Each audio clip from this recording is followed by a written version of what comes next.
दिल्ली, हरियाणा और मुजफ्फरनगर से निकलकर किसान नेता राकेश टिकैत बुंदेलखंड में पहुंचे हैं।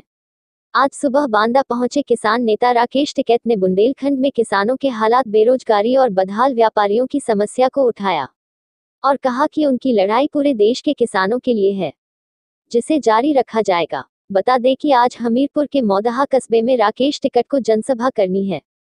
इससे पहले वह उत्तर प्रदेश संपर्क क्रांति एक्सप्रेस से बांदा पहुंचे। बांदा से सैकड़ों किसानों के साथ हमीरपुर जाएंगे। बांदा में प्रेस वार्ता करते हुए राकेश टिकैत ने कहा कि बुंदेलखंड का किसान आत्महत्या कर रहा है। बुंदेलखंड के किसान की हालत किसी से छिपी नहीं है। किसान संगठन की सरकार से जो मांग है उसमें पूरे देश के किसानों का हित होगा। संसद में पारित किसान बिल के 3 बिंदुओं को हटाया जाए, एमएसपी रेट की गारंटी तय की जाए और सरकार जिस तरह से तमाम सरकारी संस्थाओं का निजीकरण कर रही है उसको रोका जाए। निजीकरण करने से बेरोजगारी बढ़ेगी। बुंदेलखंड का युवा पहले से ही बेरोजगार है। यहाँ का युवा दिल्ली और सूरत जाकर कमाने को मजबूर है। यदि सरकार निजीकरण नहीं रुकेगी तो बेरोजगारी और ज्यादा बढ़ेगी। बड़ा व्यापारी किसान से सस्ते दामों पर माल लेकर एमएसपी पर बेचता है। यहाँ के किसान को लगातार ठगा जा रहा है। वहीं चुनाव से जुड़े सवाल पर उन्होंने कहा कि यह सरकार का नजरिया है कि वह आंदोलन को किस नज़र से देखती है। उनका आंदोलन किसी प्रदेश के लिए नहीं है बल्कि पूरे देश के किसानों के लिए है और जब तक उनकी मांगें पूरी नहीं होती वह इसी तरह देश के हर कोने में घूम घूम कर किसानों और युवाओं को जागरूक करते रहेंगे। Report Radheshyam Gupta, UP head. Bundelkhand में प्रोग्राम है। बुंदेलखंड की हालात पूरे देश से ज़्यादा स्थिति खराब बुंदेलखंड के किसानों की है, यहाँ के नौजवान की है। यहाँ का जो दुकानदार है उसकी हालात खराब है। एमएसपी पे खरीद यहाँ पे नहीं होती। यहाँ पे एक किस्म से ऑर्गेनिक फसलें पैदा होती है ज़्यादातर।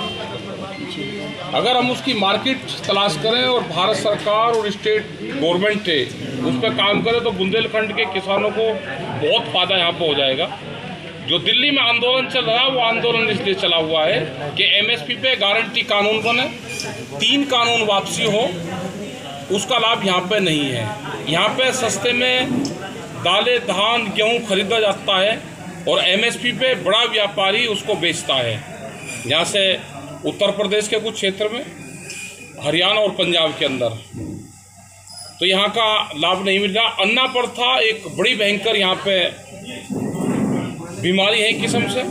वो फसलों को नष्ट करते हैं जो आवारा पशु हैं, उस पर सरकारों का कोई ध्यान नहीं है। नहरों में पानी कम आता है, इसीलिए किसान कर्जे में है, वो आत्महत्या कर रहा है। यहाँ से हजारों नौजवान हर रोज गाड़ियों से दिल्ली और बड़े शहरों में जाते हैं नौकरी की तलाश में। ये आप जाकर देख सकते हैं कि जब दिल्ली में गाड़ियाँ जाती है तो उसमें बहुत से नौजवान यहाँ से बुंदेलखंड से जाते हैं। तो बुंदेलखंड को जब लाभ होगा जब उसको फसलों के दाम मिलेंगे, उसको रोजगार मिलेगा। यहाँ पे कताई मिल है वो पूर्ण रूप से बंद है।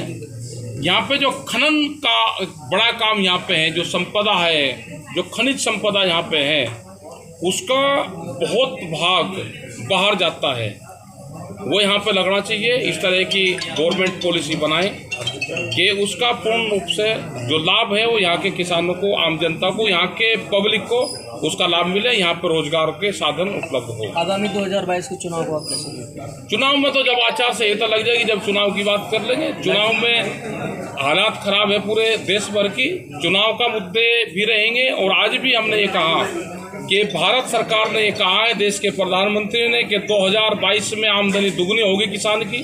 तो हम इंतजार कर रहे हैं कि 1 जनवरी से बिकने वाली हमारी फसल वो दुगने रेट पर बिकेगी। तो क्या भारतीय किसान यूनियन सबक सिखाएगा सरकार को चुनाव में? सबक नहीं उसको कह सकते, हम अपनी बात कहेंगे, अपनी बात रखेंगे। हम जनता के बीच में जाएंगे, जैसे यहाँ मीटिंग रखी, पूरे देश भर में हम जा रहे हैं। वहाँ पे चुनाव है नहीं है उससे हमारा कोई वो नहीं है। तो आप काफी समय से रख रहे हैं आंदोलन, काफी समय से, लेकिन देश की आजादी में 90 वर्ष लगे।